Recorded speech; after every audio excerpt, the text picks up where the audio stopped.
Hej! Välkommen till kanalen Var redo! Idag så tänkte jag prata lite grann om den här boken Surviving the Wild utav Joshua Enyart.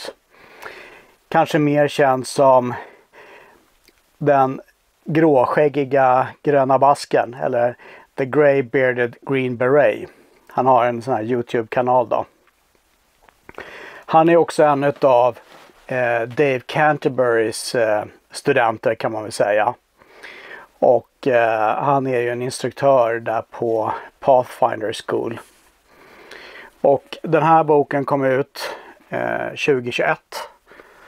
Och så vid det här laget så är den alltså mindre än ett år gammal. Så den är fräsch och färsk. Och den har jag precis läst klart. Och jag tycker att det här är en bra bok. Den är väldigt lättläst och inte särskilt tung, liksom rodd och så här. Det är mycket bilder och ganska stor text. Det är svartvita bilder. Någon färgbild hade ju inte skadat, tycker jag. Även om det är billigare att ha svartvita bilder givetvis. Boken blir billigare. Men sen så tycker jag att bilderna var lite mörka. Och sådär. Så det är det tekniska så att säga om själva boken. Boken är den har 424 numrerade sidor. Och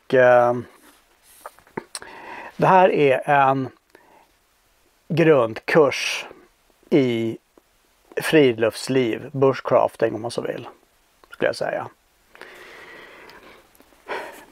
Boken börjar med att Joshua beskriver sin bakgrund. Och han har ju en lång erfarenhet inom amerikanska försvarsmakten eller krigsmakten. Och då som Ranger och Green Beret. Tycker jag att det bidrar till boken? Ja, sådär. Försvarsmakten utbildar inte scouter. Försvarsmakten utbildar soldater. Och soldater ska vara bra på att kriga, helt enkelt. Så att det här med att göra upp eld med eldborr eller tändstål eller sådana saker.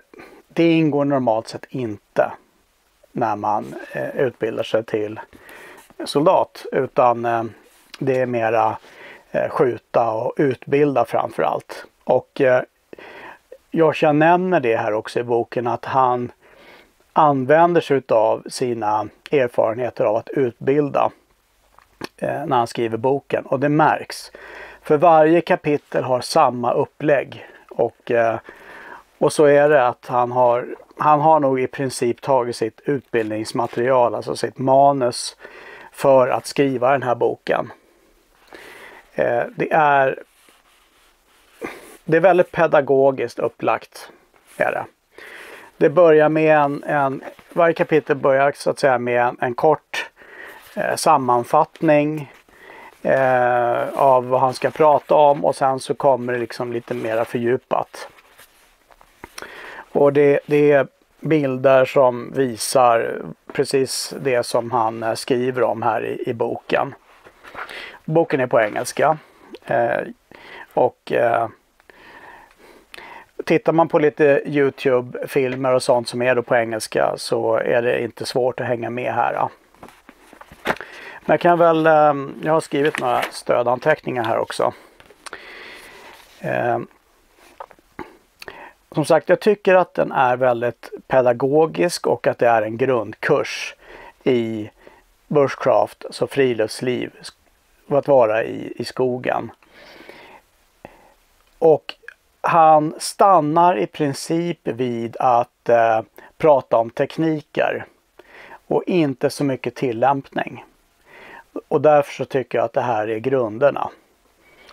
Jag hade gärna läst lite mer om tillämpning, alltså istället för hur man håller kniven när man täljer, kanske lite grann, vad kan man tälja för någonting?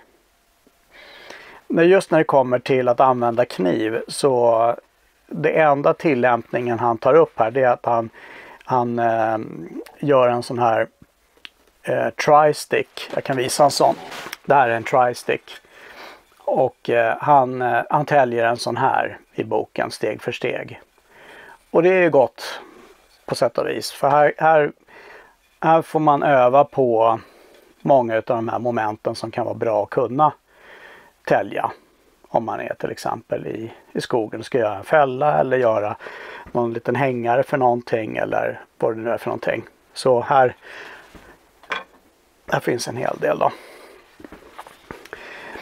Och sen i och för sig knopar, då inleder han också med att förevisa 7 stycken knopar. Och då tillämpar han också det faktiskt i boken genom att sätta upp då en tarp och använda de olika knoparna. Så det tycker jag var bra. Och just när det gäller knoparna så kan det se ut så här i boken. Och det är tyvärr lite mörka bilder, men han visar steg för steg hur han gör knopen då.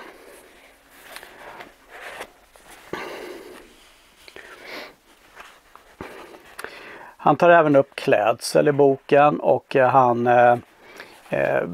säger då att det är viktigt att man har lager av kläder, och han tar upp olika material som kläderna kan vara gjorda av och vilka egenskaper de har. Det tycker jag är bra. Och han tar också upp ätbara växter. Ska vi se här, vart har vi det någonstans? Ja, det spelar ingen roll. Men han tar upp 5 stycken ätbara växter i den här boken. Och alla de finns i Sverige. Så det är bra, det är plus. Annars så kan det vara så när man läser en bok som är skriven av någon utomlands, så kan det vara väldigt exotiska växter som man aldrig hört talas om eller aldrig kommer att kanske se heller. Men det här var intressant, för det var ju då svenska. Och samma sak när det kom till medicinalväxter, så tog han upp bara 4 stycken i och för sig. Men de finns också i Sverige. Och han tar upp ganska mycket om första hjälpen. Hur man spjälar en bruten eller stukad arm eller ben eller liknande. Och olika typer av förband och liknande. Det tycker jag var bra. Men det kan jag också tänka mig att det är någonting som han har mer erfarenhet av än det han har fått lära sig på Pathfinder School för att bli instruktör där. Och i slutet på boken så tar han upp också hur man använder karta och kompass. Och det tycker jag var bra. Han tar upp det här med olika skalor. Han tar upp det här med olika norrpunkter på kartan. Att det finns en geografisk norr, att det finns en kartnorr och att det finns en magnetisk norr till exempel. Han tar upp också att det är viktigt det här med att ha lite koll på magnetiska avvikelsen, därför att den ändrar sig över tiden. Och det tycker jag var bra. Det är många andra som har missat det i sina böcker. Så det var stort plus. Och kanske absolut sist i boken här så tar han upp då hur man signalerar efter hjälp. Jag har inte gått någon kurs hos Dave Canterbury eller Pathfinder School eller med dem. Men jag gissar att det som tas upp i boken här stämmer väl överens med deras grundkurs. Det känns så när jag läser boken. Och just när de pratar om hur man då kan skaffa mat i naturen, så är det de pratar om jakt och att sätta fällor och samla växter och sånt där. Jag tycker då att det här med att samla växter kanske kunde ha varit lite fylligare. Det var mera... Det är mera tekniken som sagt han stannar vid här. Det är liksom det allmänna. Så att om du har erfarenhet av att vara ute i skogen och sådär, så tror jag inte att du kommer att lära dig så mycket nytt i den här boken. Men om du precis ska börja med att komma ut i naturen och vill liksom lära dig det som man kan tänka sig att de lär ut på Pathfinder School och liknande. Absolut. På deras grundkurs då köp boken för all del. Jag har inget emot att lägga några kronor på att stötta han och genom att köpa boken. För att det gör jag jättegärna. Så absolut, det är en bra bok att ha i bokhyllan. Var det några russin i kakan så att säga i boken? Ja, det här med sjukvård tror jag det var det som jag uppskattade mest. Men är det så att om du följer Grey-bearded Green Beret, hans YouTube-kanal, då kommer du känna igen det här. I stort sett det mesta som står i boken. Sättet som han uttrycker sig, sakerna som han tar upp och på vilken nivå som det tas upp. Absolut. Jag tänkte jag skulle jämföra den här lite snabbt också med till exempel den här gamla klassikern SAS Survival Handbook. Just det här är den engelska utgåvan då. Och John Lofty Wiseman som nu är i 80-årsåldern. Han tillhör ju den gamla stammen vad det gäller överlevnadstekniker och överlevnadskunskap. Och med det skulle jag vilja säga att det handlade mer om att ha mer kännedom om växter och fler växter för att kunna överleva på olika ställen och under en längre tid. Att kunna hitta växter. Den här Surviving the Wild, det är ingen överlevnadsbok. Även om man kanske kan tro det på titeln. Det här är, som det står under titeln här, Essential Bushcraft and First Aid Skills for Surviving the Great Outdoors. Den underskriften där, den talar om lite mer vad boken handlar om faktiskt. Så det är grundläggande bushcraft och första hjälpen. Det är en väldigt bra sammanfattning faktiskt. Men tillbaka till Lofty. Här är ju en gammal bok som är skriven på 80-talet. 86, ja. Och i den här så finns det mycket djur och sen det är sjukvård. Och dess mycket mer växter. Och i färg också, vilket är bra. Men det är mycket mer, det här är mer en överlevnadsbok. Inte den bästa, om du frågar mig. Jag tycker att det finns bättre. Och det finns böcker skrivna på svenska som är bättre än den här. Tycker jag. Men det här är mer överlevnad. Och det här är mera bushcraft, camping typ. Vara ute i naturen. Här har vi också en bok som är relativt ny. Den kom ut 2020. 2021 kom den här. Den kom också då samma år som Surviving the Wild. Och det här är Wilderness Axe Skills and Campcraft av Paul Kirtley. Även han har ju en YouTube-kanal. Och det här är en britt. Och han tillbringar ju väldigt mycket tid i naturen. Och håller ju väldigt mycket kurser också. Den här boken är lite mer påkostad med färgbilder och liknande.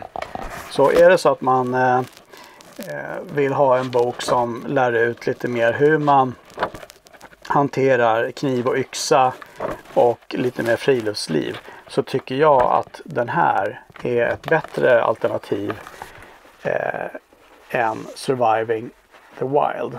Den här alltså. Men med det sagt så ska jag också säga att Lars Fält har ju skrivit en bok om knivkunskap och en om yxkunskap. Som är väldigt bra tycker jag. Men den här innehåller lite allt möjligt. Och lite, ja, lite allt möjligt som sagt. Jag kanske får återkomma till den här och varför inte Loftys bok också då. Men bara för att jämföra lite grann så jag tycker att det var ett bra försök och jag tror att utgåva 2 utav den här blir mer läsvärd, hoppas jag.